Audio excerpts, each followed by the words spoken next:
Assalamualaikum warahmatullahi wabarakatuh. Selamat siang semuanya. Yang saya hormati Bapak Dr. Mamun Murad, MSI, selaku dosen mata kuliah Pemikiran Politik Barat. Perkenalkan, nama saya Adam Alamsyah dengan nomor NPM 20210110300009 dari kelas G Program Studi Ilmu Politik. Pada kesempatan kali ini, saya akan mempresentasikan makalah saya yang berjudul Teori Perjanjian Thomas Hobbes dan John Locke. Yang pertama adalah latar belakang. Thomas Hobbes dan John Locke adalah dua pemikir politik Inggris pada abad ke-17. Mereka menjadi saksi atas pergolakan politik Inggris mulai dari Revolusi Puritan 1648 dan Revolusi Kejayaan 1688. Banyaknya korban perang dan penindasan membuat mereka berupaya untuk mencari alternatif solusi. Mereka terlihat berkoalisi untuk mencapai tujuan yang sama, tetapi dengan jalan yang berbeda. Hal ini terjadi karena memiliki asumsi yang berbeda. Jika Hobbes merasa manusia adalah serigala bagi manusia lainnya, maka Locke melihat manusia seperti kertas putih tanpa noda. Keadaan menuntut Hobbes dan Locke mencari jalan keluarnya. Mereka terlihat sependapat untuk mengajukan kontrak sosial sebagai jalan perdamaian, di mana negara akan menjamin keadilan dan kesejahteraan rakyat. Selanjutnya adalah saya akan membahas tentang teori perjanjian sosial yang menurut dua pemikiran yaitu Thomas Hobbes dan John Locke. Langsung saja yang pertama saya akan membahas tentang pemikiran Thomas Hobbes. Hobbes berasumsi bahwa manusia dengan tanpa kemampuan adalah setara satu sama lain. Tetapi identitas inilah yang menyebabkan kebingungan karena adanya persamaan. Kemampuan, maka ada persamaan harapan untuk mencapai tujuan yang sama, yaitu menjadikan manusia sebagai musuh alami. Setiap orang berusaha untuk keuntungan, keamanan, dan reputasi yang saling menghancurkan. Jadi, mengacu pada Shermy. Sebagaimana dibahas secara singkat di atas, hak kodrat atau kodrat adalah kondisi di mana orang bebas melakukan apa saja. Dari situasi ini, Hobbes menarik kesimpulan umum, yaitu hak adalah kebebasan bertindak, sedangkan hukum adalah keadaan seperti dua sisi mata uang yang sama. Karena itu, hukum alam melarang manusia melakukan hal-hal yang merugikan dirinya sendiri.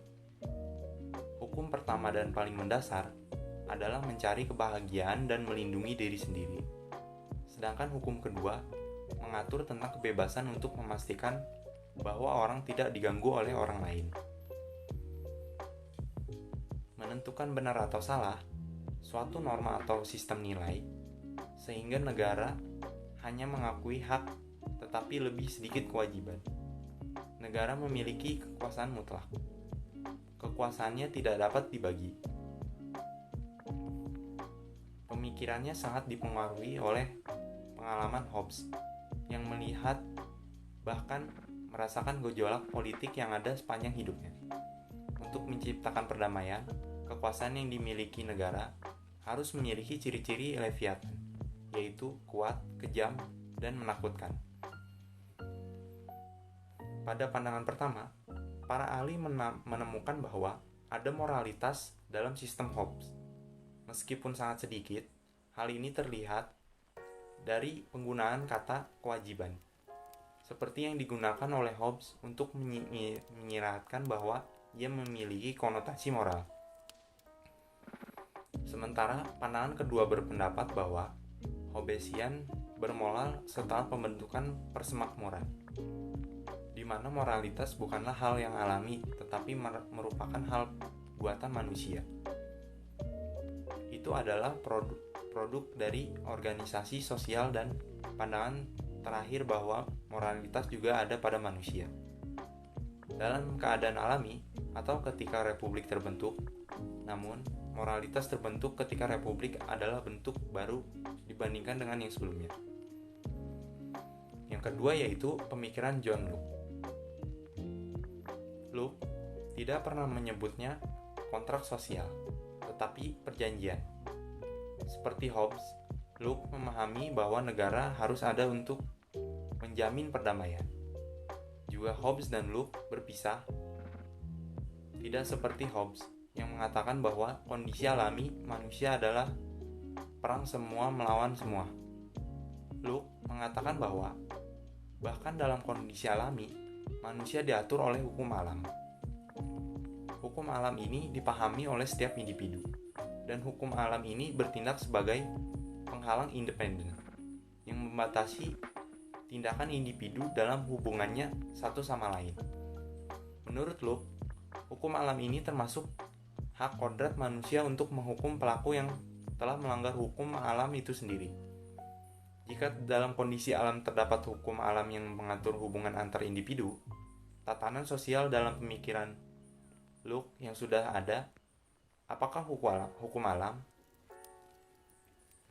Menanggapi keberatan ini, Locke berpendapat bahwa di bawah kondisi alam, hukum alam ditegakkan secara pribadi. Kemungkinan terjadinya tafsir, pilih kasih, kecemburuan, dan konflik sangat tinggi. Jika kondisi alam tetap ada hukum alam yang ditegakkan oleh sektor swasta, tetap ada, maka konflik dan kekerasan akan meningkat seiring waktu. Hukum alam bekerja di bawah kondisi alam yang tidak memihak, tidak ada hakim objektif, dan kewenangannya diakui oleh semua pihak yang bersengketa. Para hakim adalah individu yang juga terlibat dalam konflik. Dengan menciptakan negara, individu mendelegasikan kekuasaan untuk menghukum individu yang mereka yakini telah melanggar hukum alam kepada pihak ketiga, yaitu negara. Ini adalah dasar dari kontrak sosial John Locke. Bagi Locke, negara berfungsi sebagai solusi konflik antar pribadi. Bagi Locke juga, sifat negara adalah lembaga independen dan diakui oleh semua individu. Tapi ada perbedaan dengan Hobbes. Bagi Hobbes, negara adalah sumber segala tanpa kritik. Bagi Locke, negara bukanlah sumber dari segala aturan yang sewenang-wenang dan pencipta kewajiban.